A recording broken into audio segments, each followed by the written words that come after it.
এক সাহাবীকে জিজ্ঞেস করছে, আপনি বলেন তো নবী কেমন? উনি বলছে কাসিমুল ওয়াজহ।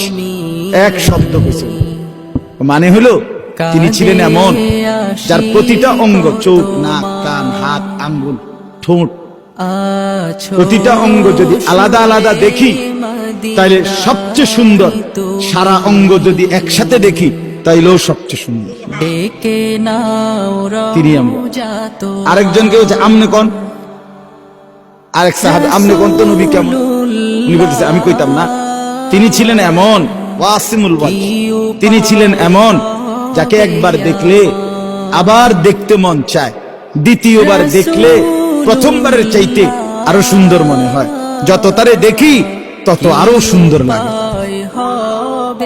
তিনি রাসূলুল্লাহ সাল্লাল্লাহু আলাইহি ওয়াসাল্লাম। আহা মুসলমান, কাকে ছেড়ে দিলাম? কার সুন্নাত ছেড়ে দিলাম?